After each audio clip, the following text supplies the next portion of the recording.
5 roket serang pangkalan Amerika Serikat di Irak, 5 terluka.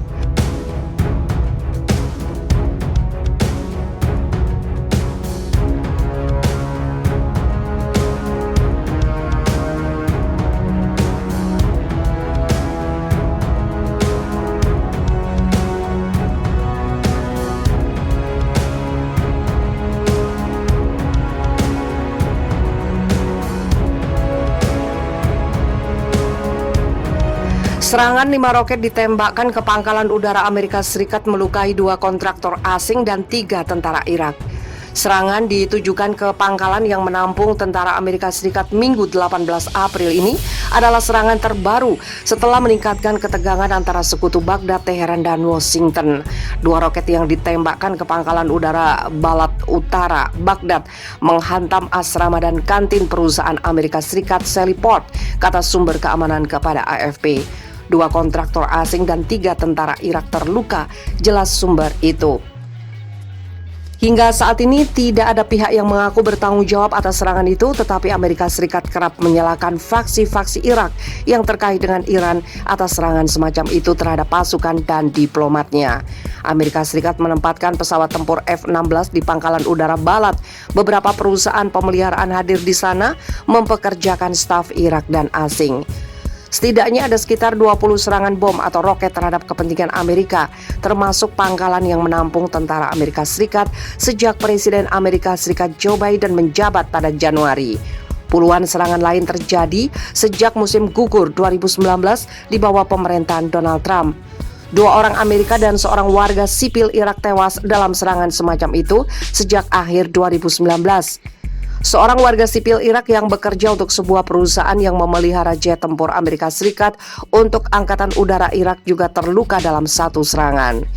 Pangkalan Balad juga menjadi sasaran awal bulan ini tanpa menimbulkan korban jiwa. Serangan-serangan itu kadang-kadang diklaim oleh kelompok-kelompok bersenjata Syiah bayangan yang menjadi sekutu Iran. Kelompok itu menuntut pemerintah Biden menetapkan tanggal penarikan mundur ke Irak seperti halnya Afghanistan. Pada hari Rabu, sebuah pesawat tidak berawak berisi bahan peledak menghantam Bandara Arbil, Irak. Dalam laporan para pejabat, insiden itu adalah yang pertama terjadi terhadap pangkalan yang digunakan oleh pasukan koalisi pimpinan Amerika Serikat di negara itu. Tidak ada korban dalam serangan di ibu kota wilayah otonom Kurdi Irak Utara itu, meskipun hal itu menyebabkan kerusakan pada sebuah bangunan di bagian militer bandara tersebut. Pada bulan Februari, lebih dari selusin roket menargetkan kompleks militer di dalam bandara yang sama, menewaskan seorang warga sipil Irak dan kontraktor asing yang bekerja dengan pasukan pimpinan Amerika Serikat. Kelompok-kelompok pro-Iran telah meningkatkan retorika mereka, bersumpah untuk meningkatkan serangan untuk memaksa pasukan Amerika Serikat yang menduduki, dan hampir setiap hari terjadi serangan terhadap konvoi pasukan koalisi di seluruh selatan yang sebagian besar Syiah. Amerika Serikat pekan lalu berkomitmen untuk menarik semua pasukan tempur yang tersisa dari Irak, meskipun kedua negara tidak menetapkan batas waktu untuk penarikan Amerika Serikat kedua sejak invasi 2003 yang menggulingkan Saddam Hussein. Pangkalan militer Amerika Serikat di Irak kembali diserang drone. Sebuah pesawat tak berawak atau drone menjatuhkan bahan peledak di dekat markas pasukan militer Amerika Serikat yang ditempatkan di Bandara Internasional Erbil, Irak pada Rabu 14 April 2021 malam. Sejauh ini belum ada laporan tentang korban jiwa, namun Kementerian Dalam Negeri pemerintah daerah Kurdistan yang berbasis di Erbil mengatakan drone tersebut membawa bahan peledak TNT untuk menargetkan pasukan Amerika Serikat. Sebuah kelompok milisi pro-Iran diduga terkait dengan serangan itu, namun belum ada klaim resmi hingga saat ini. Melansir Reuters pada Kamis 15 April 2021, serangan itu dilaporkan menjadi yang pertama menggunakan drone berbahan peledak terhadap pasukan Amerika Serikat di Erbil.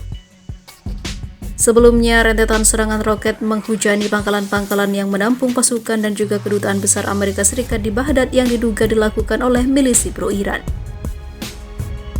Seperti pada serangan roket yang menghantam pangkalan militer pimpinan Amerika Serikat di sekitar Bandara Internasional Erbil pada Februari lalu, yang menghabisi seorang kontraktor non-Amerika yang bekerja dengan militer Amerika Serikat.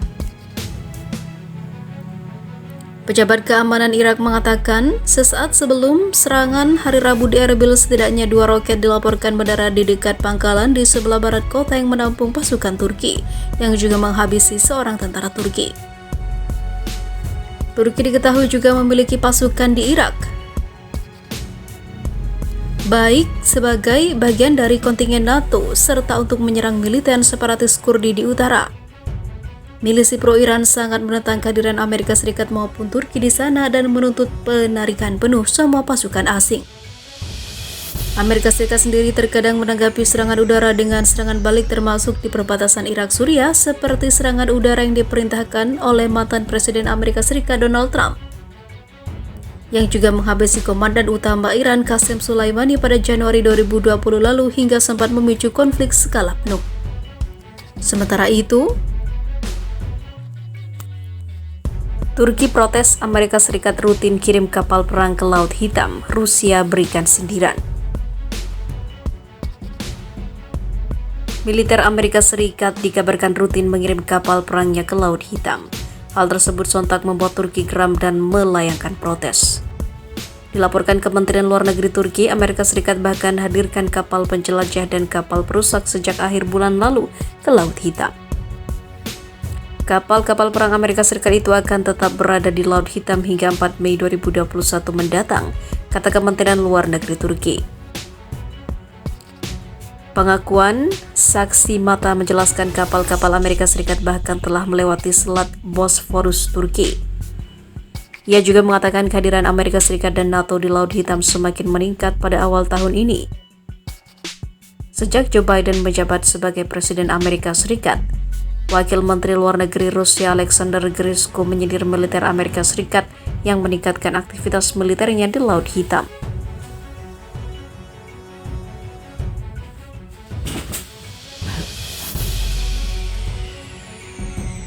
Ia mengatakan Amerika Serikat tidak memiliki kekuatan untuk berada di garis pantai tersebut.